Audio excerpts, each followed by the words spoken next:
মাছের মাথা দিয়ে লাউ ঘন্টই হোক বা চাল কুমড়ো ঘন্টই হোক, আমার মনে হয় খুব কম জনাই আছে এরকম মাছের মাথা দিয়ে লাউ ঘন্ট বা চাল কুমড়ো ঘন্ট খেতে পছন্দ করে না।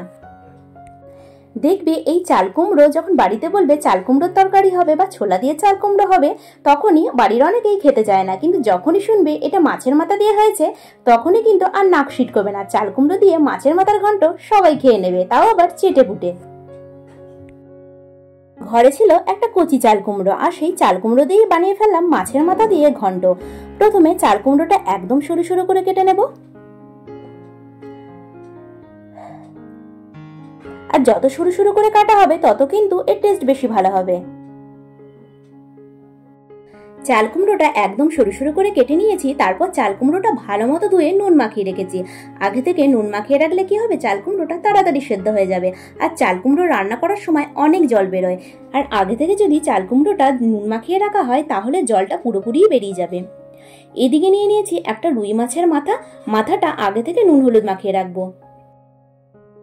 এবার মাছের মাথাটা ভেজে নেব। কড়াইতে দিয়ে দিয়েছি সাদা তেল, সাথে দিয়েছি 1 চিমটি নুন। নুনটা দিলে কি হয়, মাছের মাথাটা ভাজার সময় আর ফাটবে না।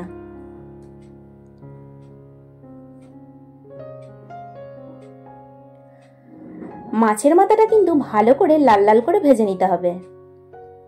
মাছের মাথাটা ভালো করে লাল লাল করে ভাজা হয়ে গেছে, এরপর মাছের মাথাটা তুলে নেব।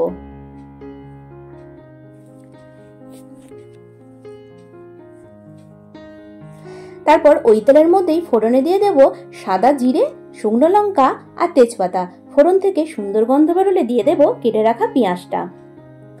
পেঁয়াজটা হালকা লালচে করে ভেজে নেব। এবার একে একে মশলা গুঁড়োগুলো দিয়ে দেব হলুদ গুঁড়ো, কাশ্মীরি লঙ্কা গুঁড়ো আর জিরে গুঁড়ো। তারপর সমস্ত কিছু ভালো মতো নাড়াচাড়া করে নেব। এবার দিয়ে দেব জল ঝরিয়ে রাখা চাল কুমড়োটা। চাল কুমড়োটা আগে থেকে নুন মাখিয়ে রেখে যে জলটা বেরিয়েছিল সেই জলটা ফেলে দিয়েছি। এরপর চাল কুমড়োটা দিয়ে ভালো মতো নাড়াচাড়া করে নেব।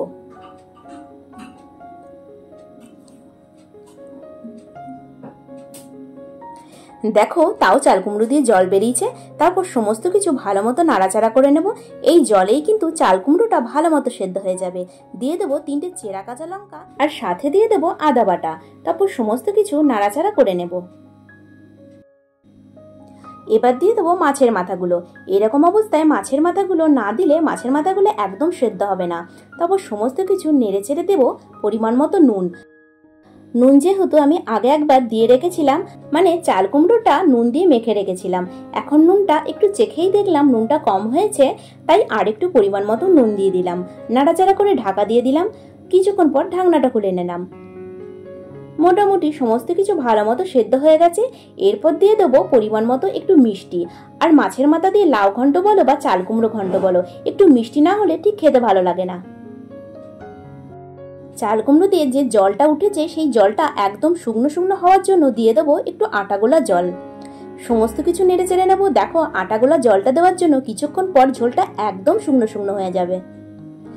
এই আটাটা দেওয়ার জন্য কিন্তু কোনো রকম গন্ধ বেরোবে না, চাইলে তোমরা ময়দা গোলা জলও দিতে পারো।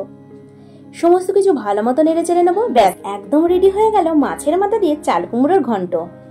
তোমাদের কার কেমন লাগে এই মাছের মাথা দিয়ে চাল কুমড়োর ঘন্ট খেতে অবশ্যই কিন্তু জানাবে। আর ঝটপট করে কিন্তু কমেন্ট করে ফেলো কে কোথা থেকে দেখছো, তা না হলে তোমাদের ধন্যবাদটা জানাবো কি করে।